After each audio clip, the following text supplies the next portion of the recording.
നമസ്കാരം. അറിവിന്റെ ആകാശങ്ങളിൽ സ്വതന്ത്രമായി ചിറകടിച്ചുയരേണ്ടവരാണ് നമ്മുടെ കൗമാരം. എന്നാൽ ആ ചിറകുകളിൽ രാഷ്ട്രീയത്തിന്റെ ചായം പൂശാൻ ഭരണകൂടങ്ങൾ ശ്രമിക്കുമ്പോൾ അവിടെ വിജ്ഞാനമാണോ അതോ വിധേയത്വമാണോ വിളയുന്നത്? കേരളം ഇന്ന് ഒരു മഹാജ്ഞാനസ്നാനത്തിന് ഒരുങ്ങുകയാണ്. മുഖ്യമന്ത്രിയുടെ മെഗാ ക്വിസ് 5 ലക്ഷം രൂപയുടെ കനകമുദ്രകൾ സമ്മാനമായി പ്രഖ്യാപിക്കപ്പെടുമ്പോൾ അത് അറിവിനോടുള്ള ആദരവോ അതോ പിഞ്ചു മനസ്സുകളെ പ്രലോഭിക്കാനുള്ള തന്ത്രമോ? ചരിത്രത്തിന്റെ പാഠപുസ്തകങ്ങളിൽ നിന്ന് ഒരു പ്രത്യേക കാലഘട്ടത്തിന്റെ മാത്രം വികസന ഗാഥകൾ അടർത്തിയെടുത്ത് കുട്ടികളെ ഓർമ്മച്ചെപ്പുകളിലേക്ക് നിർബന്ധപൂർവ്വം നിക്ഷേപിക്കുമ്പോൾ അവിടെ സ്വതന്ത്ര ചിന്തയുടെ വേരുകൾ അറുക്കപ്പെടുകയാണോ? ചോദ്യങ്ങൾ സർക്കാർ തയ്യാറാക്കുന്നു, ഉത്തരങ്ങളും സർക്കാർ തന്നെ നിശ്ചയിക്കുന്നു. ഈ നിശ്ചിത ചട്ടക്കൂടിനുള്ളിൽ നിന്ന് പഠിച്ചെടുക്കുന്ന വിവരങ്ങൾ നമ്മുടെ കുട്ടികളെ ചിന്തിക്കുന്ന മനുഷ്യരാക്കുമോ അതോ കേവലം പ്രചാരണ യന്ത്രങ്ങളാക്കി മാറ്റുകയാണോ? സാമ്പത്തിക പ്രതിസന്ധിയുടെ കടൽ വഴികളിലൂടെ നാട് നടക്കുമ്പോൾ വിജ്ഞാനത്തിന്റെ പേരിൽ നടത്തുന്ന ഈ വമ്പൻ പണക്കൊഴുപ്പ് ആരെ തൃപ്തിപ്പെടുത്താനാണ്? മാറുന്ന കേരളത്തിലെ കുട്ടികളുടെ സ്വതന്ത്ര ചിന്ത പണയം വെക്കപ്പെടുന്നുണ്ടോ എന്ന ഗൗരവകരമായ വിഷയത്തിലേക്ക് നമുക്ക് കടക്കേണ്ടതല്ലേ? എല്ലാ പ്രിയപ്പെട്ട പ്രേക്ഷകർക്കും ഈവനിംഗ് ഡിബേറ്റിലേക്ക് സ്വാഗതം. രാഷ്ട്രീയ പ്രചാരണത്തിന് വിദ്യാർത്ഥികളെ കരുവാക്കുന്നുണ്ടോ? മുഖ്യമന്ത്രിയുടെ ക്വിസ് മത്സരത്തിന്റെ ലക്ഷ്യമെന്ത്? വിദ്യാർത്ഥികൾ സ്വതന്ത്രമായി ചിന്തിക്കേണ്ടേ? വലിയ സമ്മാനത്തുക പങ്കാളിത്തം കൂട്ടാനോ? അറിവിന്റെ വിരുന്നോ അതോ രാഷ്ട്രീയത്തിന്റെ വിത്ത് മുളപ്പിക്കലോ? എന്നോടൊപ്പം അതിഥികൾ വിദ്യാഭ്യാസ വിദഗ്ധൻ ജോമി PL, ഇടതു സഹയാത്രികനായ ഡോക്ടർ അബ്ദു കോട്ടയ്ക്കൽ, BJP നിന്നും ജോമോൻ ചക്കാലയ്ക്കൽ എന്നിവരാണ്. 3 പേർക്കും സ്വാഗതം. ഡോക്ടർ അബ്ദു കോട്ടയ്ക്കൽ, ഈ വലിയ സമ്മാനത്തുകൾ പ്രഖ്യാപിച്ച് നമ്മുടെ വിദ്യാർത്ഥികളെ സ്വതന്ത്രമായി ചിന്തിക്കേണ്ട പ്രായത്തിൽ ഒരു നിശ്ചിത രാഷ്ട്രീയ കാഴ്ചപ്പാടിന്റെ ഭാഗമാക്കുകയാണോ ഈ മത്സരത്തിന്റെ ലക്ഷ്യം എന്ന വിമർശനം ഉയർന്നു വന്നാൽ അവരെ നമുക്ക് കുറ്റപ്പെടുത്താൻ സാധിക്കുമോ? ഇൻട്രോയിൽ താങ്കൾ അവതരിപ്പിച്ച കാര്യങ്ങളിൽ എൻ്റെ ഒരു വിയോജിപ്പ് ഞാൻ അറിയില്ല. ഒന്നാമത്തെ കാര്യം, ഈ ചീഫ് മിനിസ്റ്റേഴ്സ് മെഗാ ക്വിസിന്റെ ആപ്തവാക്യം തന്നെ നമ്മൾ അറിയുക നമ്മൾ എങ്ങനെ നമ്മളായെന്ന് എന്നുള്ളത്. അതായത് കേരളത്തിലെ സ്കൂൾ തലത്തിലും കോളേജ് തലത്തിലും ഉള്ള വിദ്യാർത്ഥികൾ അവർ കേരളത്തിന്റെ ചരിത്രം, കേരളം ഇതുവരെ നടന്നു നീങ്ങിയ പാന്താവുകൾ എന്തെല്ലാമാണ്, അത് വികസനത്തിലാവാം, രാഷ്ട്രീയത്തിന്റെ നേട്ടങ്ങളിലാവാം, നമ്മൾ ഇന്ന് എവിടെ എത്തി നിൽക്കുന്നു എന്നതിൽ നിന്നും പുറകോട്ടുള്ള ഒരു ആലോചനയാണ് യഥാർത്ഥത്തിൽ കുട്ടികളുടെ ഉള്ളിൽ എത്രത്തോളം അത് ഉണ്ടാക്കാൻ കഴിയും എന്നുള്ളൊരു മത്സരം നടത്തി അവരുടെ നമ്മുടെ ചരിത്രബോധത്തെയും അതുപോലെ തന്നെ നമ്മൾ ഈ നാട്ടിൽ ഇപ്പോൾ നടന്നുകൊണ്ടിരിക്കുന്ന ഈ പ്രവർത്തനങ്ങളെ കുറിച്ചും അവർക്ക് എത്രത്തോളം അറിയാം എന്ന് പരിശോധിക്കാനുള്ള ഒരു ഉപാധി മാത്രമായിട്ടാണ് കേവലം ഈ ക്വിസ് മത്സരത്തെ കാണുന്നത്. ഈ ക്വിസ് മത്സരമാണ് ഇതിന്റെ അവസാന വാക്ക് എന്നില്ല. അവർ കേരളത്തിന്റെ ചരിത്രം കുട്ടികൾ പഠിക്കുന്നുണ്ടല്ലോ, സ്കൂളുകളിൽ പഠിക്കുന്നുണ്ട്. പലപ്പോഴും NCERT സിലബസിന്റെ ഭാഗമായി ഒഴിവാക്കപ്പെട്ട പുസ്തകം പോലും ചരിത്രത്തിൽ നമ്മുടെ സ്കൂളുകളിൽ പഠിപ്പിക്കുന്നുണ്ട്. അത് എത്രത്തോളം കുട്ടികൾ പഠിച്ചിട്ടുണ്ട് എന്ന് മനസ്സിലാക്കാൻ, ഉദാഹരണത്തിന് ഞാൻ ഈ മറ്റുള്ള പത്രമാധ്യമങ്ങളിൽ പലപ്പോഴും ഇതിനെ റിപ്പോർട്ട് ചെയ്തതുപോലെയല്ല ഈ ക്വിസ് മത്സരത്തിൽ പല ചോദ്യങ്ങളും. ആരാണ് അദരിദ്രം മുക്തമാക്കി കേരളത്തിൽ പ്രഖ്യാപിച്ച മുഖ്യമന്ത്രി സമം അത് പിണറായി വിജയൻ എന്നുള്ള ചോദ്യം, ബാലിശമായ ചോദ്യങ്ങളൊന്നും അല്ല യഥാർത്ഥത്തിൽ ചോദിച്ചത്. കേരളത്തിൽ രൂപീകരണ കാലം മുതൽ ഇതുവരെ നമ്മൾ പലതരത്തിൽ എങ്ങനെയെല്ലാമാണ് നേട്ടങ്ങൾ കൈവരിച്ചത്, അത് ഇപ്പോൾ നമ്മൾ എവിടെ എത്തിയിട്ടുണ്ട്, അത്തരത്തിലുള്ള കാര്യങ്ങളെ കുറിച്ചൊരു പൊതു അവബോധം കേരളത്തിൽ ജീവിക്കുന്ന മുഴുവൻ മനുഷ്യർക്കും. ഇടയിൽ ചെറുതായിട്ട് ഇടപെടുന്നത് അതിനകത്ത് ഒരു ചോദ്യം ഇങ്ങനെയായിരുന്നു: ഇന്ത്യയിലെ ആദ്യമായി അതിദാരിദ്ര്യമുക്തമായ സംസ്ഥാനം കേരളമാണ്. 2025 ഇത് പ്രഖ്യാപനം നടത്തിയത് ആരാണ് എന്നായിരുന്നു സ്കൂൾ തലത്തിലെ ഒരു ചോദ്യം. ഓക്കെ, അതുണ്ട്. അത് സ്കൂൾ തലത്തിൽ നടത്തിയ മത്സരത്തിൽ കുട്ടികൾക്ക് അറിയാവുന്ന ഒരു പേര് മാത്രം. എന്നാൽ ഇതുമായി ബന്ധപ്പെട്ട് കോളേജ് നടത്തിയ മത്സരത്തിൽ ചോദിച്ചതല്ല. അതിദരിദ്രമുക്തമാക്കാൻ ഏതാനും മാനദണ്ഡങ്ങളുണ്ട്. അതിൽ 3 മാനദണ്ഡം കൊടുത്ത് മറ്റൊരു മാനദണ്ഡം ഏതാണ്? അപ്പോൾ അങ്ങനെ ചോദിക്കുമ്പോൾ സ്വാഭാവികമായും ഓരോ കുട്ടികളുടെ നിലവാരത്തിനനുസരിച്ച് അതിന് സ്കൂൾ തലത്തിൽ നിന്നും കോളേജ് തലത്തിൽ നിന്നും ആ കുട്ടി ഏതെല്ലാം തരത്തിലാണ് നമ്മുടെ നാടുണ്ടായ മാറ്റം. അതിദരിദ്രമുക്തമായ ഇന്ത്യയിലെ ഏക സംസ്ഥാനമാണ്. അപ്പോ അതിൽ എന്തെല്ലാമാണ് അതിദരിദ്രം മുക്തമാക്കാനുള്ള മാനദണ്ഡങ്ങൾ എന്ന രീതിയിലാണ് അത് ചോദിച്ചത്.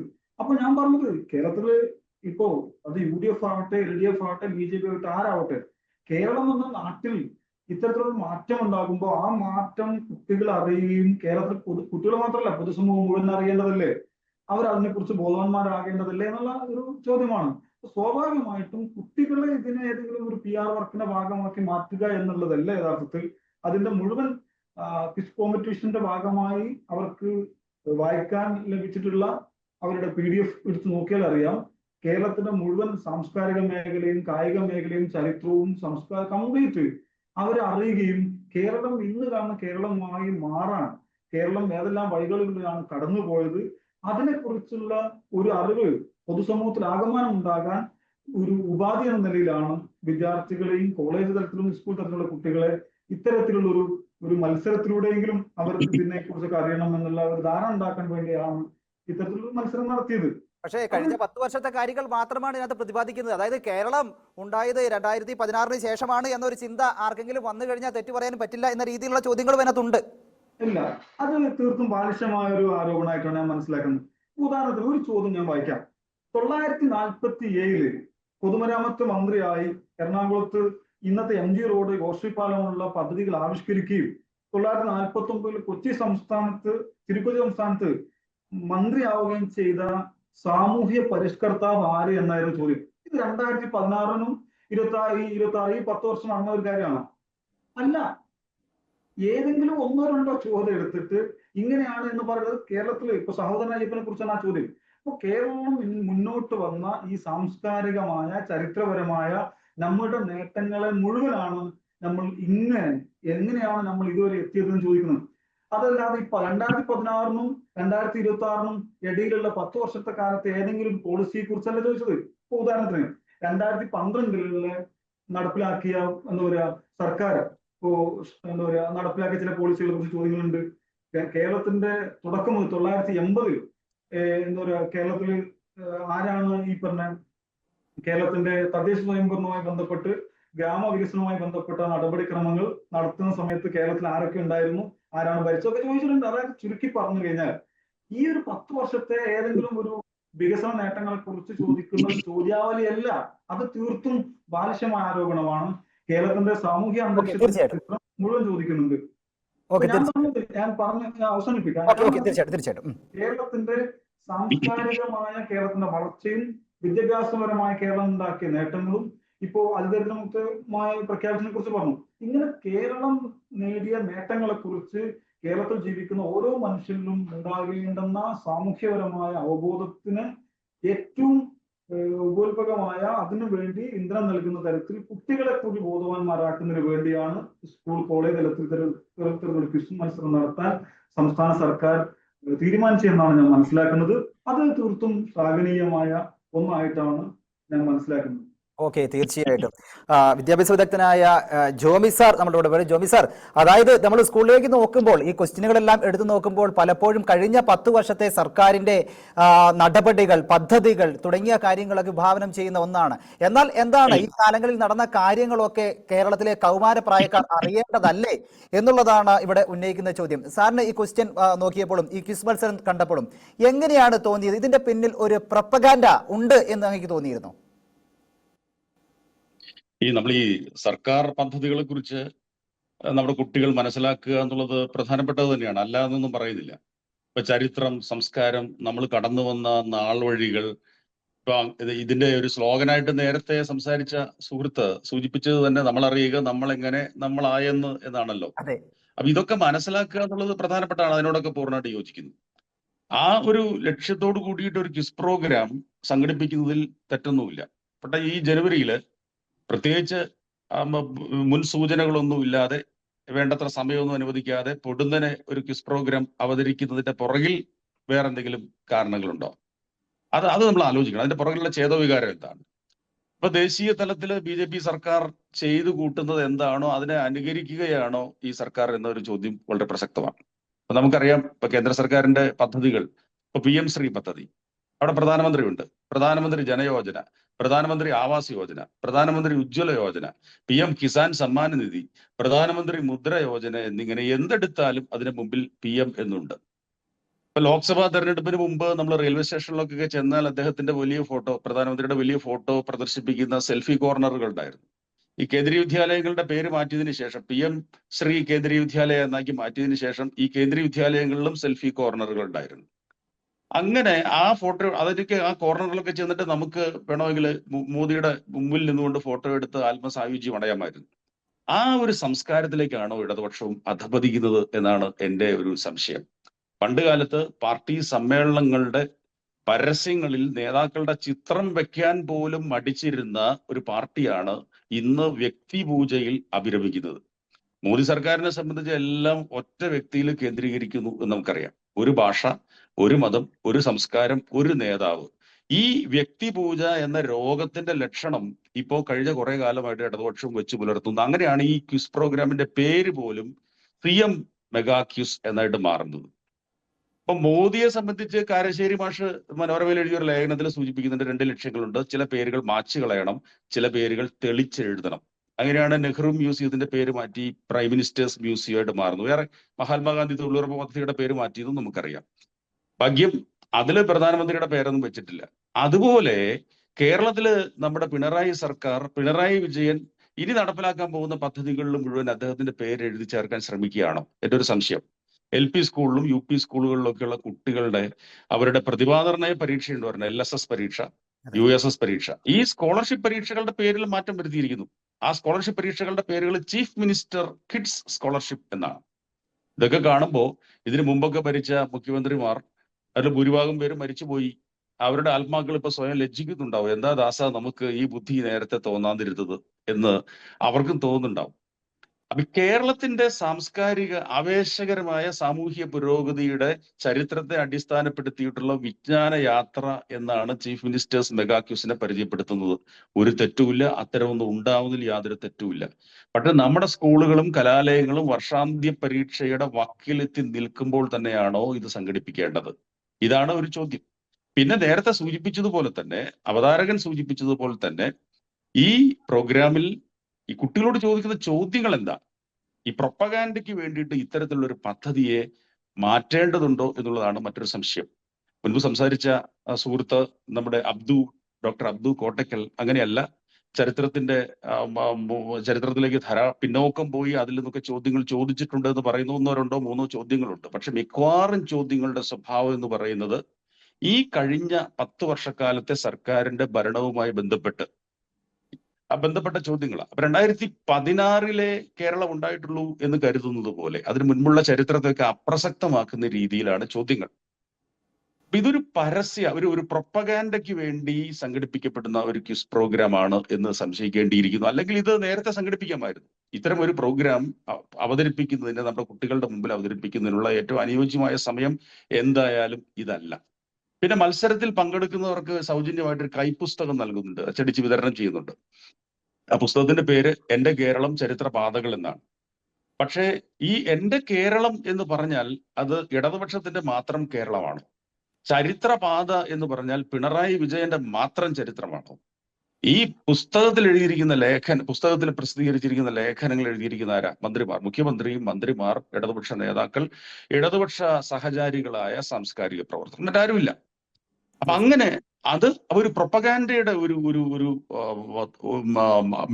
ഈ ഭാഗമായിട്ട് ഈ നമ്മുടെ സ്കൂളുകളെയും കലാലയങ്ങളെയും ദുരുപയോഗിക്കുന്ന ഒരു ഏറ്റവും ഒടുവിലത്തെ ഒരു ഉദാഹരണമായിരിക്കാം ഇത് എന്നാണ് പറയുന്നത്. ശ്രീ ജോമോൻ ചക്കാലക്കൽ, അതായത് PM ശ്രീ പദ്ധതികളുണ്ട്, PM എന്ന് തുടങ്ങുന്ന പദ്ധതികളൊക്കെ ഉണ്ട്. അപ്പോൾ കേരളത്തിൽ വരുമ്പോൾ CM എന്ന് പദ്ധതികളുടെ പേരിട്ട കുഴപ്പമുണ്ടോ? എങ്ങനെയാണ് അതിനെ കാണുന്നത്? നോക്കൂ, കേന്ദ്ര സർക്കാരിന്റെ പദ്ധതികൾക്ക് കാലാകാലങ്ങളിലും PM-ന്റെ പേര് വന്നിട്ട് തന്നെയാണ്. അത് മോഡി സർക്കാർ വന്നിട്ടൊന്നുമല്ല. PM സഡക് യോജന എന്നൊക്കെ നമ്മുടെയൊക്കെ ചെറുപ്രായം മുതൽ നമ്മൾ കേട്ടുകൊണ്ടിരിക്കുന്നതാണ്. അതും ഇതുമായിട്ട് ബന്ധപ്പെടുത്തേണ്ട കാര്യമുണ്ടോ? ഇത് ബാലൻസിങ്ങിന് വേണ്ടി മോഡി സർക്കാരിനെ എന്തെങ്കിലും പറഞ്ഞു കഴിഞ്ഞാൽ ബാലൻസിങ് ആകുമെന്നാണോ ഇത് ചില ആളുകൾ കരുതുന്നത്? നോക്കൂ, ഇത് അല്പന അർത്ഥം കിട്ടിയാൽ അല്ലെങ്കിൽ അർദ്ധരാത്രി കുടപിടിക്കുമെന്ന് പറയുന്ന പോലെയല്ലേ? നോക്കൂ, എന്ത് നാണം കെട്ട പരിപാടിയാണിത്. വാസ്തവത്തിൽ ഇവിടെ ഞാൻ വിശ്വസിക്കുന്ന ഇങ്ങനത്തെ ചോദ്യങ്ങളൊക്കെ കാണുമായിരിക്കും ഈ ക്വിസിൽ. ഇതുവരെ ക്വസ്റ്റ്യൻ പുറത്തു വന്നിട്ടില്ലല്ലോ. കേരളത്തിൽ അല്ലെങ്കിൽ കിടക്ക് പുറത്ത് എന്ന് പറഞ്ഞ ആദ്യ മുഖ്യമന്ത്രി ആര്? ഉത്തരം പിണറായി വിജയൻ. അല്ലെങ്കിൽ മറ്റ് ആളുകളെ ഈ പറയുന്നത് പോലെ മറ്റ് എന്താ പറയാ ഭാഷാ നിഘണ്ടുവിലില്ലാത്ത ചില വാക്കുകളൊക്കെ ഉപയോഗിക്കുമല്ലോ. അല്ലെങ്കിൽ പുഴുക്കുത്തുകൾ അല്ലെങ്കിൽ നികഷ്ടജീവികൾ എന്ന് പറഞ്ഞ ആദ്യത്തെ മുഖ്യമന്ത്രി ആര്? അല്ലെങ്കിൽ കൂടെ നിന്ന ആളെ കുത്തി കൊലപ്പെടുത്തിയതിനു ശേഷം കുലംകുത്തി എന്ന് വിളിച്ച ആദ്യ മുഖ്യമന്ത്രി ആര്? ഇതിനൊക്കെ പിണറായി വിജയൻ എന്ന് പറയാം. അല്ലെങ്കിൽ മാധ്യമപ്രവർത്തകരോട് കിടക്ക് പുറത്ത് എന്ന് പറഞ്ഞ മുഖ്യമന്ത്രി ആര് എന്നുള്ള ഇത്തരത്തിലുള്ള ചോദ്യങ്ങളൊക്കെ വെക്കാം. എന്നിട്ട് ഇതിനെല്ലാം ഉത്തരത്തിൽ പിണറായി വിജയനാക്കാം. അല്ലെങ്കിൽ പിണറായിയിൽ നിന്ന് വന്ന മുഖ്യമന്ത്രി ആര്? പിണറായി വിജയൻ. വിജയൻ എന്ന പേര് അവസാനിക്കുന്ന മുഖ്യമന്ത്രി ആര്? പിണറായി വിജയൻ. ഇങ്ങനെ ഈ 100 ക്വസ്റ്റ്യൻ ഉണ്ടെങ്കിൽ 90 ക്വസ്റ്റ്യനും ഇങ്ങനെയാക്കിയാൽ മതി.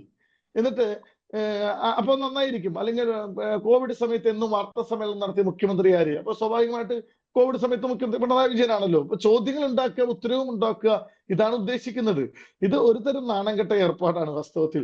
അതിനെ പ്രധാനമന്ത്രിയുമായുടെ പദ്ധതിയുമായിട്ട് ചേർത്ത് കെട്ടുന്ന ഒരു നാണംകെട്ട ഏർപ്പാടാണ്. നമുക്ക് എത്ര കാലമായി പ്രധാനമന്ത്രിയുടെ ഓരോ പദ്ധതികളും കേരളത്തിൽ വരുമ്പോൾ അല്ലെങ്കിൽ മറ്റു സംസ്ഥാനങ്ങളിലേക്ക് വരുമ്പോൾ അതിൽ PM എന്നുള്ള വാക്കുണ്ട്.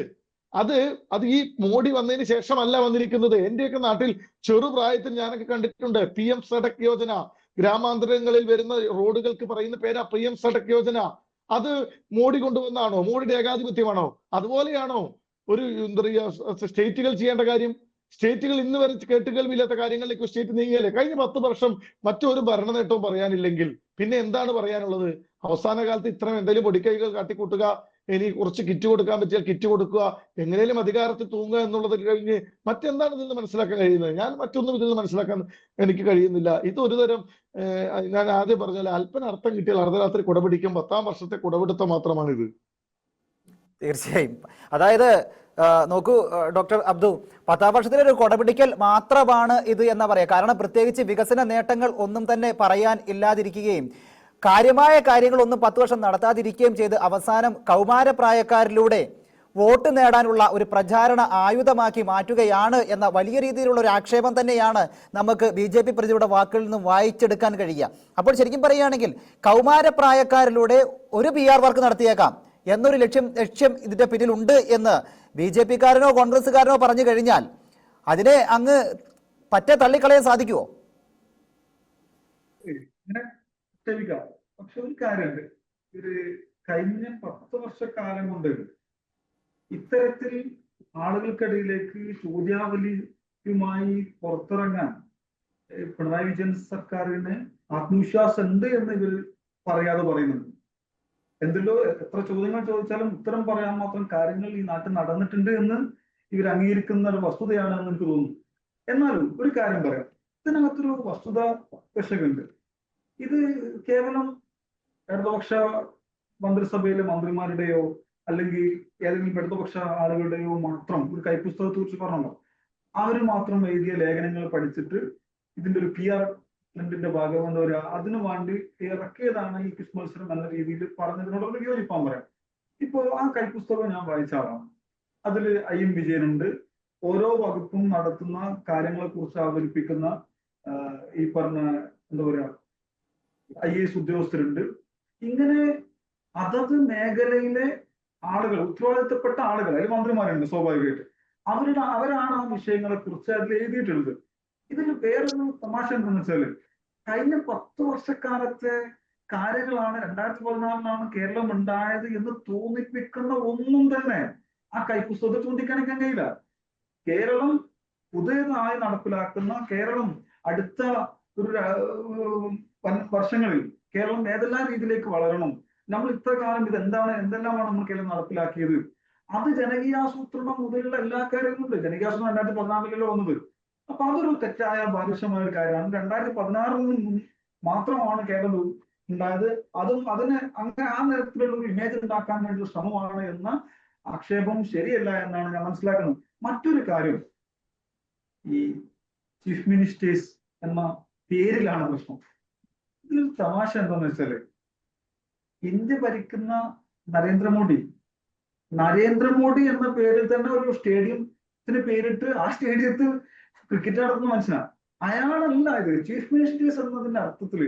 ഞാനൊരു കാര്യം പറയട്ടെ, നാളെ ആ ചീഫ് മിനിസ്റ്റർ ആയിട്ട് ഒരു കസേരയിലിരിക്കും, അതൊരു പദവിയാണ് നമ്മൾ അംഗീകരിക്കുന്നത്, അല്ലെങ്കിൽ ആ പദവിയാണ് നമ്മൾ അതിലൂടെ പറയുന്നത് എന്ന് മനസ്സിലാക്കണം. കേവലം ആ സീറ്റിൽ ആരിരിക്കുന്നു എന്നൊരു വ്യക്തിപരമായി പിണറായി വിജയന്റെ പേരിലല്ലോ. ഒരു ചീഫ് മിനിസ്റ്റർ എന്നുള്ള പദവിയല്ലേ ജനാധിപത്യ ഈ സംവിധാനത്തിന് നമ്മൾ ആദരിക്കുകയും ബഹുമാനിക്കുകയും ചെയ്യുന്നത്. അത് ഏതെങ്കിലും വ്യക്തി ആയതുകൊണ്ടല്ലോ. അതുപോലെ നാളെ VD സതീശൻ ആവാം, രമേശ് ചെന്നിത്തല ആവാം, വേറെ ആരെങ്കിലും ആവാം, ഇപ്പൊ രാജീവ് ചന്ദ്രശേഖരൻ ആവാം, ആരും ആവാം.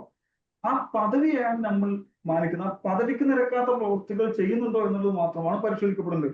നരേന്ദ്രമോദിയുമായി എന്തായാലും ഡിക്യൂട്ട് ചെയ്യരുത്. നരേന്ദ്രമോദി സ്റ്റേഡിയം നിർമ്മിച്ച് അങ്ങനെ സ്റ്റേഡിയത്തിന് പേരിട്ട ഒരു മനുഷ്യനാണ്. അപ്പോൾ ഇത് അത്തരത്തിലല്ല. മറ്റൊരു കാര്യം, ചീഫ് മിനിസ്റ്റേഴ്സ് ക്വിസ് മാത്രമല്ല, ചീഫ് മിനിസ്റ്റേഴ്സ് എന്ന പേരിൽ കേരളത്തിന്റെ ചരിത്രത്തിൽ ആദ്യമായിട്ടാണ് ഒരു പോസ്റ്റ് ഡോക്ടറൽ ഫെലോഷിപ്പ് കൊടുക്കുന്നത്, 1,00,000 രൂപയുടെ സ്കോളർഷിപ്പ് കൊടുക്കുന്നത്. ഈ ചീഫ് മിനിസ്റ്ററുടെ പേരിൽ ഇതിന് മുമ്പും ഇതുവരെ കേരളം കേൾക്കാത്ത ഒരു കാര്യമാണെന്ന് അവതരിപ്പിക്കരുത്. കേരളത്തിൽ മുമ്പ് ഇതുണ്ടായിട്ടുണ്ട്. അപ്പോ ആ പദവിയെയാണ് നമ്മൾ എന്താ പറയാ ബഹുമാനിക്കുകയും അതിന്റെ പേരിലാണ് ഇത്തരത്തിലുള്ള ട്രോഫി ഏർപ്പെടുത്തുകയും ചെയ്യുന്നത് എന്നുള്ളതാണ് എനിക്കിത് പറയാനുള്ളത്. മറ്റൊരു കാര്യം, ഈ ക്വിസ് കോമ്പറ്റീഷൻ ഏതെങ്കിലും കൗമാരപ്രായത്തിലുള്ള കുട്ടികളെ ഈ PR ഏജന്റുകളാക്കി സർക്കാർ എന്താ പറയാ ഇറക്കി വിടാനും അതുവഴി 10ാം വർഷം ഒരു പുതിയ തെരഞ്ഞെടുപ്പ് സ്റ്റന്റ് ആയിട്ടാണോ ഇത് എന്നുള്ളത്. ഞാനൊരു കാര്യം ചോദിക്കട്ടെ, ഏത് മത്സര പരീക്ഷയ്ക്ക് തയ്യാറെടുക്കുന്ന കുട്ടിക്കും അഭിമുഖീകരിക്കേണ്ടി വരുന്ന ഒന്നാണല്ലോ കറണ്ട് അഫയേഴ്സ്. സ്വാഭാവികമായും നമ്മുടെ നാട്ടിൽ നടക്കുന്ന ഇപ്പോ സർക്കാരിന്റെ പദ്ധതികളെ കുറിച്ചും സർക്കാരിന്റെ വിവിധ എന്താ പറയുക പരിപാടികളെ കുറിച്ചും ഒക്കെ കറണ്ട് അഫയേഴ്സ് എന്ന നിലയിൽ കുട്ടികൾ പഠിക്കുന്നതോ. അത്തരത്തിലുള്ള ഒരു കറണ്ട് അഫയേഴ്സുമായി ബന്ധപ്പെട്ട കാര്യങ്ങളാണ് ചോദിക്കുന്ന ഇപ്പോഴത്തെ പോളിസികളെ കുറിച്ചുള്ള ചോദ്യം. നമ്മുടെ ഇപ്പോഴത്തെ പോളിസികളാണ് കറണ്ട് അഫയേഴ്സിൽ ഉണ്ടാവുക. മറ്റുള്ളത് കേരളത്തിന്റെ ചരിത്രവും സംസ്കാരത്തെയും കുറിച്ചുള്ളതാണ്. അത്തരത്തിൽ കേവലം ഈ സ്കൂളിലെ വിദ്യാർത്ഥികൾക്ക് എന്നാൽ വോട്ടവകാശം ഇല്ലല്ലോ, ഇവരെ PR ഏജന്റുമാരാക്കി സ്റ്റണ്ട് നടത്തുകയില്ല. പകരം അവരുടെ ചരിത്രാവബോധവും അവരുടെ എന്താ പറയാ ഈ പൊതുസമൂഹത്തെ കുറിച്ചും പൊതുകാര്യങ്ങൾക്കുള്ള അറിവിനെ കുറിച്ചും പഠിക്കുക എന്നുള്ളതാണ് ലക്ഷ്യം. ആ ലക്ഷ്യം വെച്ചുകൊണ്ടാണ് ഇങ്ങനെ ഒരു ക്വിസ് നടത്തിയത് എന്നാണ് അങ്ങയുടെ വാദം. ജോമി സാർ, അങ്ങിലേക്ക് വരികയാണ്. അങ്ങ് നിരവധി വർഷങ്ങളായിട്ട് അധ്യാപകരാണ്, കുട്ടികളുടെ ഒപ്പം വിദ്യാർത്ഥികളുടെ ഒപ്പം തന്നെ ഓരോ ദിവസവും ചിലവഴിച്ചുകൊണ്ട് ഇരിക്കുന്ന ഒരു വ്യക്തി തന്നെയാണ്. അപ്പോൾ ഈ വിദ്യാർത്ഥികൾ എന്ന് പറയുന്നത് സ്വതന്ത്രമായി ചിന്തിക്കേണ്ട ഒന്നല്ലേ? അതായത് ചോദ്യം നമ്മൾ കൊടുക്കുന്നു, ഉത്തരവും നമ്മൾ തന്നെ കൊടുക്കുന്നു, വേണമെങ്കിൽ ഒരു സ്റ്റേറ്റ്മെന്റ് കൂടി കൊടുക്കുന്നു. അപ്പോൾ നമ്മുടെ ഒരു വിദ്യാർത്ഥികളുടെ ക്രിട്ടിക്കൽ തിങ്കിങ് എന്ന് പറയുന്നത് അവിടെ ഇല്ലാതാവുകയല്ലേ ചെയ്യുക? സ്വതന്ത്രമായ ഒരു ചിന്ത അവിടെ നമ്മൾ ബ്ലോക്ക് ചെയ്യുകയല്ലേ ശരിക്കും ചെയ്യുന്നത്? അല്ല, കുട്ടികൾ സ്വതന്ത്രമായിട്ട് ചിന്തിക്കണമെന്ന് ആഗ്രഹിക്കുന്നില്ലല്ലോ. അതുകൊണ്ടാണല്ലോ ഈ ചോദ്യങ്ങൾ സെറ്റ് ചെയ്യുന്നതിലും ഇനി അവർക്ക് കൈപ്പുസ്തകം നൽകുന്നതിലും ഒക്കെ രാഷ്ട്രീയം കടന്നു വരുന്നതിന്റെ കാരണം അതല്ലേ. എന്നാലും ഞാൻ അതിലേക്ക് അതൊന്ന് വിശദീകരിക്കുന്നതിന് തൊട്ട് മുൻപ് നേരത്തെ പറഞ്ഞ 1-2 കാര്യങ്ങൾക്ക് പെട്ടെന്നൊരു മറുപടി പറയാൻ വിചാരിക്കുന്നു. ഒന്ന്, എന്റെ സുഹൃത്ത് ശ്രീ അബിൻ നേരത്തെ സൂചിപ്പിക്കട്ടെ PM ഗ്രാം സദക് യോജനയെ കുറിച്ച്. അത് ഞാൻ അദ്ദേഹത്തെ ഓർമ്മിപ്പിക്കുകയാണ്. അത് വാജ്പേയിയുടെ കാലത്ത് ആരംഭിച്ച ഒരു പദ്ധതിയാണ്. ഇനി അതവിടെ നിൽക്കട്ടെ, ഞാനത് ആ ഒരു വിഷയത്തെക്കാൾ പ്രസക്തമായ ഈ PM ശ്രീ കേന്ദ്ര സർക്കാരിന്റെ പദ്ധതികളുടെ കൂടെയൊക്കെ PM എന്ന് കൂട്ടിച്ചേർക്കുന്നതല്ലല്ലോ ഇപ്പോഴത്തെ ചർച്ചാ വിഷയം. ബാലൻസിങ്ങിന് വേണ്ടി പറഞ്ഞതല്ല. ഞാൻ നേരത്തെ പറഞ്ഞതുപോലെ ഇതൊരു വ്യക്തി പൂജ എന്ന ഒരു രോഗത്തിന്റെ പ്രശ്നമാണ്. ഇത് കേന്ദ്രത്തിലും കേരളത്തിലും ഉണ്ട്. കേന്ദ്രത്തിൽ അത് വളരെ ശക്തമായിട്ടുണ്ട്. കേരളത്തിലേക്ക് അത് പടർന്നു പിടിക്കുന്നുണ്ടോ എന്നൊരു സംശയമുണ്ട്. അതവിടെ നിൽക്കട്ടെ. പിന്നെ ഇതൊരു പദവിയാണ് എന്ന് സൂചിപ്പിച്ചു എൻ്റെ ഇടതുപക്ഷ സുഹൃത്ത്. ഇത് പ്രൈം മിനിസ്റ്റർ, ചീഫ് മിനിസ്റ്റർ മാറാം, ഇനിയിപ്പോൾ അടുത്ത ടേമിൽ മറ്റൊരാളാവാം. അപ്പൊ അദ്ദേഹത്തിന്റെ പേരിലാണല്ലോ ഇത് അറിയപ്പെടുക. അപ്പൊ ചീഫ് മിനിസ്റ്റർ എന്ന പദവിയുടെ പേരിൽ അറിയപ്പെടുന്ന ഒരു പ്രോഗ്രാം മാത്രമാണ്. അതിനെന്തിനു വിമർശിക്കുന്നു? അങ്ങനെയാണെങ്കിൽ കേന്ദ്രത്തിൽ നടക്കുന്ന ഈ PM എന്ന പേരിലുള്ള പദ്ധതികളെ ഈ PM എന്ന് കൂട്ടിച്ചേർക്കുന്നതിനെ വിമർശിക്കാനുള്ള അവകാശം ഇടതുപക്ഷത്തിന് ഇല്ലാതാവുകയും ചെയ്യും. അത് അദ്ദേഹത്തെ ഓർമ്മിപ്പിക്കുകയാണ്. ഇനി ഇവിടുത്തെ പ്രശ്നം എന്ന് പറയുന്നത് കേരളത്തിന്റെ സാംസ്കാരികവും പിന്നെ ചരിത്രപരമായ വികസനവും ഒക്കെ ഉണ്ടല്ലോ. അതിനെക്കുറിച്ച് കുട്ടികളെ ബോധവൽക്കരിക്കുക എന്ന് പറഞ്ഞ് അവർക്ക് നൽകുന്നത് എന്താ, കണ്ടന്റ് എന്താ, അല്ലെങ്കിൽ അതിൽ നിന്ന് ചോദിക്കുന്ന ചോദ്യങ്ങൾ ഏത് വിഭാഗത്തിൽ പെടുന്നതാണ് എന്നതാണ് പ്രശ്നം. കേരളത്തിന്റെ വികസനത്തിന്റെ അല്ലെങ്കിൽ ആധുനിക കേരളത്തിന്റെ ഒരു ശില്പി എന്ന് പറയാവുന്ന ഒറ്റ പ്രസ്ഥാനവും ഇല്ല. അത് നിരവധി ഇപ്പൊ ക്രിസ്ത്യൻ മിഷണറിമാരുടെ സംഭാവനകളാവാം, നവോത്ഥാന ശില്പികളുടെ സംഭാവനകൾ, പിന്നീട് ഐക്യ കേരളം വന്നതിന് ശേഷം മാറി വന്ന വിവിധ സർക്കാരുകൾ, കോൺഗ്രസിന്റെ നേതൃത്വമുള്ള സർക്കാരുകളും ഇടതുപക്ഷ സർക്കാരുകളും ഒക്കെ കേരളത്തിന്റെ വികാസത്തിന്, പുരോഗതിക്ക് നിർണായകമായ സംഭാവനകൾ നൽകിയിട്ടുണ്ട്. അതിൽ ചിലതിനെ തമസ്കരിക്കുകയും ചിലതിനെ മാത്രം പ്രൊജക്റ്റ് ചെയ്യുകയും ചെയ്യുന്ന ആ ഒരു രാഷ്ട്രീയത്തെയാണ് വിമർശിക്കുന്നത്. ഇപ്പൊ പട്ടനാണുള്ള സർക്കാരിന്റെ കാലത്താണ് ശബരിഗിരി, പിന്നെ അതുപോലെ കല്ലട പദ്ധതികൾ ഉണ്ടാവുന്നത്, തുമ്പ ബഹിരാകാശ പദ്ധതി ഉണ്ടാവുന്നത്. ഇടതുപക്ഷ സർക്കാരല്ല. ആ കാലത്ത് തന്നെയാണ് ഫാക്ട് ആരംഭിക്കുന്നത്. ആലപ്പുഴയിലും കോട്ടയത്തൊക്കെ മെഡിക്കൽ കോളേജുകൾ തുടങ്ങുന്നത്, ഉച്ചക്കഞ്ഞി വിതരണം ആരംഭിക്കുന്നത്. 965 പ്രസിഡന്റ് ഭരണത്തിന്റെ കാലത്താണ് കൊച്ചിൻ റിഫൈനറി ഉണ്ടാവുന്നത്. ഞാൻ കുറച്ച് ഉദാഹരണങ്ങൾ മാത്രം സൂചിപ്പിക്കുന്നു മാത്രമേ ഉള്ളൂ. 969 അച്യുതമേനോനും CPIയും കോൺഗ്രസും കൂടി ചേർന്ന മന്ത്രിസഭയുടെ കാലത്താണ് കേരളത്തിൽ ഏറ്റവും അധികം നമുക്ക് ഓർമ്മിക്കത്തക്കതായ നിർണായകമായ വികസന പദ്ധതികൾ ഉണ്ടാവുന്നത്. ആദ്യത്തെ വനിതാ പോലീസ് സ്റ്റേഷൻ ഉണ്ടാവുന്നത്. അതുപോലെ സ്വകാര്യ വനം ഭൂമി ഏറ്റെടുക്കൽ, സ്വകാര്യ കായൽ ഏറ്റെടുക്കൽ, ടൈറ്റാനിയം പ്രോജക്ട്, ലക്ഷം വീട് പദ്ധതി, കൊച്ചി കപ്പൽ നിർമ്മാണശാല, ഭൂപരിഷ്കരണം, ശ്രീചിത്ര, ഇങ്ങനെ തുടർന്നുള്ള ഓരോ സർക്കാരുകളുടെ കാലത്തും അത് കക്ഷി ഭേദമന്യേ അവരൊക്കെ ആവിഷ്കരിച്ച് നടപ്പിലാക്കിയ എത്രയെത്രയോ പദ്ധതികളുണ്ട്. ആ പദ്ധതികളിൽ ഇടതുപക്ഷത്തിന് പ്രാമുഖ്യമുള്ള പദ്ധതികൾ, പ്രത്യേകിച്ചും 2016 ശേഷം നടപ്പിൽ വന്ന പദ്ധതികളെ കുറിച്ച് മാത്രം ചർച്ച ചെയ്യുക, അല്ലെങ്കിൽ മറ്റേതിന് വളരെ നാമമാത്രമായ പ്രാധാന്യം നൽകുക എന്ന് വരുമ്പോൾ ഇതിന്റെ പുറകിൽ രാഷ്ട്രീയമുണ്ട് എന്ന് ആക്ഷേപിക്കപ്പെടും. അതാണ് ഇപ്പൊ സംഭവിക്കുന്നത്. പ്രത്യേകിച്ചും തദ്ദേശ സ്വയംഭരണ തെരഞ്ഞെടുപ്പിന് ശേഷം, അതിലെ പരാജയത്തിന് ശേഷം ഇനിയിപ്പോ നിർണായകമായ അസംബ്ലി തെരഞ്ഞെടുപ്പിനെ നേരിടാനിരിക്കെ സർക്കാർ ഇതൊരു പ്രചാരണ പദ്ധതിയായിട്ട് ഉപയോഗിക്കുന്നു എന്ന ഒരു വിമർശനം അത് ഉന്നയിക്കപ്പെടും. അത് സ്വാഭാവികമാണ്. ഓക്കെ, തീർച്ചയായിട്ടും. ശ്രീ ജോമോൻ ചക്കാലക്കൽ, അതായത് ഇപ്പോൾ ഇത്രയും വലിയൊരു ക്വിസ് കോമ്പറ്റീഷൻ നടന്നു. 5 ലക്ഷം രൂപയാണ് ഒന്നാം സമ്മാനം എന്ന് പറയുന്നത്, രണ്ടാം സമ്മാനം 3 ലക്ഷം രൂപയാണ്, മൂന്നാം സമ്മാനം 1 ലക്ഷം രൂപയാണ്. ഇത്രയും ഭീകരമായ ഒരു സമ്മാനത്തുക കൊടുത്തുകൊണ്ടാണ് വിദ്യാർത്ഥികളെ, നമ്മുടെ കൗമാരപ്രായക്കാരായ ആളുകളെ ഇതിലേക്ക് ആകർഷിക്കുന്നത്. വരാൻ പോകുന്ന തെരഞ്ഞെടുപ്പിന് മുന്നോടിയായിട്ടുള്ള ഒരു PR വർക്ക് ആയി BJP ഇതിനെ കാണുന്നുണ്ടോ? എന്താ സംശയം? കഴിഞ്ഞ 10 വർഷവും PR വർക്കിന് വേണ്ടി ഏറ്റവും കൂടുതൽ കോടികൾ ചെലവഴിച്ച സംസ്ഥാന സർക്കാരല്ലേ ഇത്? ഓരോ മാസവും 80 ലക്ഷം രൂപയാണ് മുഖ്യമന്ത്രിയുടെ സോഷ്യൽ മീഡിയ കൈകാര്യം ചെയ്യുന്ന ആളുകൾക്ക് കേരള സർക്കാർ കൊടുത്തുകൊണ്ടിരിക്കുന്നത്. ഇത് എന്റെയും നിങ്ങളുടെയും നികുതി പണമാണ്.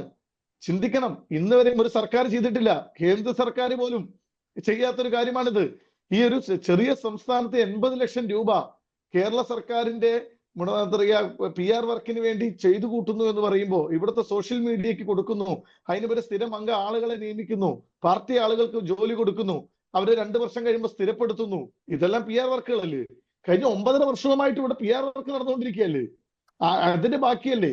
ഇനി ഇപ്പോൾ തെരഞ്ഞെടുപ്പിന് വിജ്ഞാപനം വരുന്നതിന് തൊട്ട് മുമ്പ് ഇവർ എന്ത് ചെയ്യും? ഇവർ അല്പം ചിലപ്പോൾ കഴിഞ്ഞ വട്ടം കൊടുത്തതുപോലെ തന്നെ ആളുകളെ കയ്യിലെടുക്കാൻ വേണ്ടി കുറച്ച് കിറ്റൊക്കെ കൊടുത്തേക്കാം. കാരണം നമ്മുടെ മലയാളികൾ പകുതി ആളുകളും ചിലത് മറക്കുന്ന ഒരു ശീലമുള്ളത് കൊണ്ട് തന്നെ അല്പം കിറ്റ് കൊടുത്ത ആളുകളെ കയ്യിലെടുക്കാനുള്ള ശ്രമം നടത്തിയേക്കാം. അതുപോലെ തന്നെ 100 500 ചോദ്യം ഉണ്ടെങ്കിൽ 470 ചോദ്യവും ഉത്തരം പിണറായി വിജയൻ വരുന്ന രീതിയിൽ ചോദ്യം അങ്ങോട്ടും ഇങ്ങോട്ടും തിരിച്ച് ആളുകൾ ചീട്ടിനെ എന്താ കഷ്ക എന്നൊക്കെ പറയും നാടൻ ഭാഷയിൽ, അങ്ങനെ അതിനെ ഇങ്ങനെ ഷഫിൾ ചെയ്ത് അങ്ങനെ എങ്ങനെ പോലും ഉത്തരം പിണറായി വിജയൻ വരണം. എന്ത് ചെയ്താലും പിണറായി വിജയൻ ഉത്തരം വരണം. ആ രീതിയിൽ അതിനെ ചോദ്യങ്ങളെ ക്രമീകരിക്കുന്നു. കാരണബോധത്തെ കുറിച്ച് പാട്ടുണ്ടാക്കുന്നു, പാട്ട് പാടുന്നു. ആ രീതിയിൽ തന്നെ ഇത് ഏകദേശം ഒരു കാരണബോധം പാട്ട് പോലെ തന്നെ മറ്റൊരു കാരണബോധന്റെ കിസ്സായിട്ട് മാത്രം കണ്ടാൽ മതി. തികഞ്ഞ PR വർക്കാണ്. 100% BJP ഇതിനെ PR വർക്ക് തന്നെയായിട്ട് കാണുന്നു. ഓക്കെ, ഡോക്ടർ അബ്ദു സർ, ഒരൊറ്റ മിനിറ്റിൽ മറുപടി പറയാമോ? സമയം തീർന്നത് കൊണ്ടാണ്. ഇല്ല, അത് ഇപ്പൊ സാറ് പറഞ്ഞതിനോടുള്ള ഒരു അവസാനത്തെ BJP പ്രതിനിധി ഉന്നയിച്ച ആരോപണത്തിന് മറുപടി ഒന്നും പറയുന്നില്ല. അദ്ദേഹത്തിന് പറയാൻ അവകാശമുണ്ട്, പറയാം. പക്ഷെ എന്തായാലും ഈ സോഷ്യൽ മീഡിയക്ക് 85 ലക്ഷം രൂപ ചെലവഴിച്ചു, കേന്ദ്ര സർക്കാർ ഇവിടെ അങ്ങനെ ചെലവഴിക്കുന്നില്ല എന്നൊക്കെ പറഞ്ഞത് വസ്തുതാവിരുദ്ധമാണ്. എന്തായാലും ഞാൻ അതിനെക്കുറിച്ച് ആരോപണത്തിലേക്ക് കിടക്കുന്നില്ല. എന്തായാലും ഞാൻ മറ്റൊരു കാര്യം, ഈ തദ്ദേശ സ്വയംഭരണ തെരഞ്ഞെടുപ്പിന്റെ പരാജയത്തിന്റെ ഭീതിയിൽ നിന്നും അസംബ്ലിയിലെ തെരഞ്ഞെടുപ്പിലേക്ക് കടക്കുമ്പോൾ അതിനുണ്ടായ ഒരു വെളിച്ചത്തു നിന്നാണ് ഇത്തരത്തിലൊരു PR ഗിമ്മിക്കുമായി സർക്കാർ വരുന്നത്. അതിൽ രാഷ്ട്രീയമുണ്ട് എന്നാണ് ആരോപണം. ഞാൻ ഇപ്പം ഒരു കാര്യം മാത്രമേ ചോദിക്കുന്നുള്ളൂ. കഴിഞ്ഞ 2016 മുതൽ ഞാൻ അതില് എന്റെ കയ്യിൽ ചോദ്യപേപ്പർ ഉണ്ട്. ഈ കഴിഞ്ഞ കോളേജ് നടത്തിയ മത്സരത്തിന്റെ ഇത് 2016 മുതൽ 2026 വരെയുള്ള 10 വർഷക്കാലമാണ് കേരളമായിട്ടുള്ളൂ എന്ന് സൂചിപ്പിക്കുന്ന തരത്തിലോ അത്തരത്തിലുള്ള ഒരു കാര്യവും ഇതിൽ 30 ചോദ്യമാണ് ആദ്യഘട്ടത്തിലുള്ളത്. College തലത്തിലുണ്ടാവുക, school തലത്തിലുണ്ടാവുക. 5 6 ചോദ്യം ഒഴിവാക്കി നിർത്തി കഴിഞ്ഞാൽ ബാക്കിയുള്ള ചോദ്യമല്ല ഈ 10 വർഷത്തെ ഉള്ളതാണ് എന്നുള്ളതാണ് ചർച്ചയ്ക്കെടുക്കാനുള്ള പ്രധാനപ്പെട്ട ഒരു കാര്യം. അതല്ല, അത് തെറ്റായ ഒരു കാര്യമാണ്. ഉദാഹരണത്തിന് ഞാൻ പറയട്ടെ, കേരളത്തിലെ വ്യാവസായിക മേഖല ഇപ്പൊ കെൽട്രോണിനെ കുറിച്ച് ചോദ്യമുണ്ട്. കേരളത്തിൽ കെൽട്രോണിന്റെ 2016 അല്ലല്ലോ. ഞാൻ പറയാം, അതായത് എന്തിനാണ് ഇങ്ങനെ ബാലിശമായ ആരോപണങ്ങൾ ഉന്നയിക്കുന്നത്? സത്യത്തിൽ ഞാൻ മനസ്സിലാക്കുന്നത് ഇത്തരത്തിലുള്ള ആരോപണങ്ങൾ ഉന്നയിക്കുന്നവർ ഈ ചോദ്യമോ ഈ കൈപ്പുസ്തകമോ പോലും കണ്ടിട്ടില്ല എന്നാണ് എനിക്ക് ബലമായ സംശയം. അത്തരത്തിലുള്ള ചോദ്യം പോലും ഇല്ല. കേരളത്തിൽ കഴിഞ്ഞ സ്വാഭാവികമായിട്ടുണ്ട്. ഞാൻ നേരത്തെ പറഞ്ഞ കറണ്ട് അഫയേഴ്സ് ചോദിക്കുമ്പോൾ ഇപ്പോ സംസ്ഥാനത്ത് നടക്കുന്ന ചില പോളിസികളെ കുറിച്ച് ചോദിക്കും. അത് സർക്കാർ പോളിസികളെ കുറിച്ചാണ്. സർക്കാർ പോളിസികളെ കുറിച്ച് അറിയുക എന്നുള്ളത് സ്വാഭാവികമായ ഒരു ആദ്യത്തെ പൗരന്മാരുടെ നിർബന്ധമാണ്. കുട്ടികൾ എല്ലാ ജനറൽ ക്വിസിലൊക്കെ പങ്കെടുക്കുമ്പോൾ കുട്ടിയോട് ചോദിക്കുന്ന കാര്യങ്ങളൊക്കെ തന്നെയാണ് ചോദിക്കുന്ന കാര്യങ്ങൾ. അതല്ലാതെ ഇതിലേതെങ്കിലും പിണറായി വിജയൻ എന്നുള്ള ഉത്തരം വരികയോ അല്ലെങ്കിൽ ഈ പറഞ്ഞ മന്ത്രിമാരുടെ പേര് വെക്കുകയോ അങ്ങനത്തെ ചോദ്യങ്ങൾ തന്നെ ഇല്ല എന്നുള്ളതാണ് അതിന്റെ വസ്തുത. 30 ചോദ്യങ്ങൾ ഏത് വേണം ചോദിക്കാം. ഇപ്പോ ഏതെങ്കിലും ഒരു കിടപ്പ് രോഗികളായ ആളുകൾക്ക് സർക്കാർ നൽകുന്ന സഹായം, അവരുടെ കൂടെ നിൽക്കുന്ന ആളുകൾക്ക് സർക്കാർ നൽകുന്ന സഹായത്തിന്റെ എന്താ പറയുക, ആ പോളിസിയുടെ പേരെന്താണ്, അങ്ങനെ ചോദ്യങ്ങൾ ചോദിച്ചിട്ടുണ്ട്. സ്വാഭാവികമായി ചിലപ്പോൾ ആ പോളിസി നടപ്പിലാക്കി കഴിഞ്ഞ 10 വർഷത്തിനിടയിലായിരിക്കും. അപ്പൊ അത് പറയേണ്ടി വരും. അതാണ് ഞാൻ ചോദിക്കുന്നത്. ഇത്രേ ഉള്ളൂ. കഴിഞ്ഞ 10 വർഷക്കാലം കേരളത്തിൽ വലിയ വികസന മാറ്റങ്ങൾ ഉണ്ടായിട്ടുണ്ടെന്നുള്ള വസ്തുത ഇവർ അംഗീകരിക്കണം. അപ്പോ എന്ത് ചെയ്യുന്നു, അത് ആളുകളോട് ചോദിക്കാൻ പാടില്ല, ആളുകളുടെ ഓർമ്മയിലേക്ക് പാടില്ല എന്നുള്ള നിർബന്ധ ബുദ്ധി ഉള്ളതല്ലേ രാഷ്ട്രീയം. അപ്പോ രാഷ്ട്രീയം എന്ന് ഇതിനെ എതിർക്കുന്നതിന് പിന്നിൽ ഒരു രാഷ്ട്രീയമുണ്ട് എന്നുള്ളതാണ് വസ്തുത എന്നാണ് മനസ്സിലാക്കുന്നത്. കേരളത്തിലെ ജനങ്ങൾ കേരളത്തിന്റെ ചരിത്രത്തെയും കേരളം കഴിഞ്ഞ കാലങ്ങളിൽ നേടിയ നേട്ടത്തെയും ഓർക്കരുത് എന്ന നിർബന്ധ ബുദ്ധിയുള്ള ഒരു വലതുപക്ഷ രാഷ്ട്രീയത്തിന്റെ ഭാഗമായിട്ടാണ് എല്ലാത്തിനെയും എതിർക്കുക.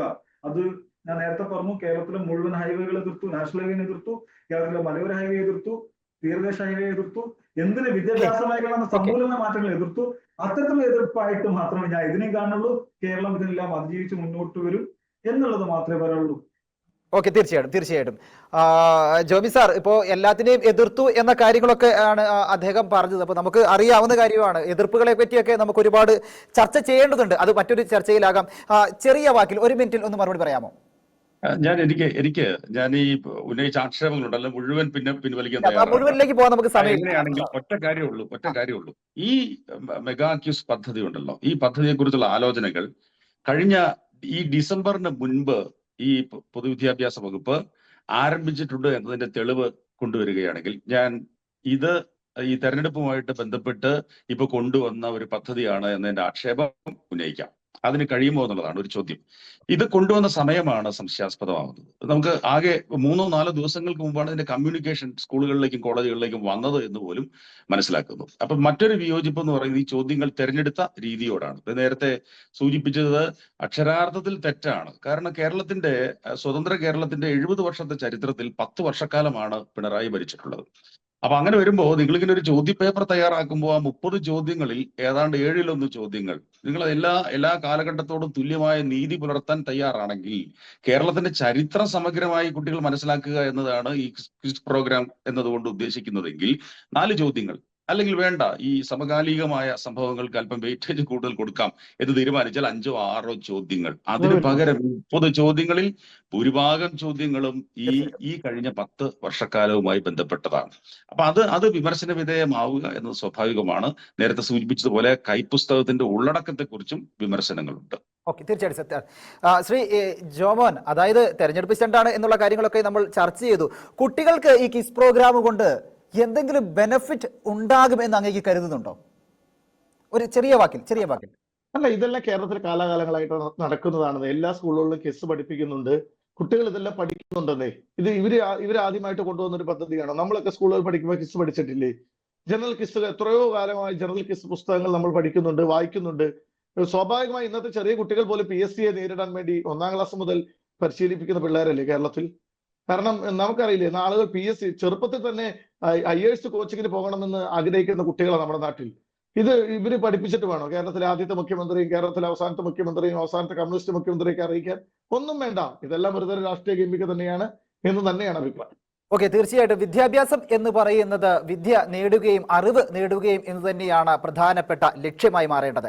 അവിടെ അധ്യാപകർ ഒരിക്കൽ പോലും രാഷ്ട്രീയത്തിലേക്ക് കടന്നു ചെല്ലാതെ രാഷ്ട്രീയത്തിന് അതീതമായി ചിന്തിക്കാൻ പ്രാപ്തിയുള്ള വലിയൊരു സമൂഹത്തെ സൃഷ്ടിക്കുക എന്നുള്ളത് തന്നെയാണ് വിദ്യാഭ്യാസത്തിന്റെ ആത്യന്തികമായ ലക്ഷ്യമെന്ന് പറയുന്നത്. ആ ലക്ഷ്യത്തിൽ നിന്നും ആരെങ്കിലും മാറിപ്പോകുന്നുണ്ടോ എന്ന് നമുക്ക് ചിന്തിക്കേണ്ടിയിരിക്കുന്നു. ആ ലക്ഷ്യത്തിൽ നിന്നും മാറിപ്പോകാതിരിക്കാൻ നമുക്ക് പരിശ്രമിക്കുകയും ചെയ്യാം. ഈവനിംഗ് ഡിബേറ്റ് ഇവിടെ പൂർണ്ണമാകുന്നു. പങ്കെടുത്ത എല്ലാ പാനലിസ്റ്റുകളും നന്ദി. പ്രിയപ്പെട്ട പ്രേക്ഷകർക്കും നന്ദി.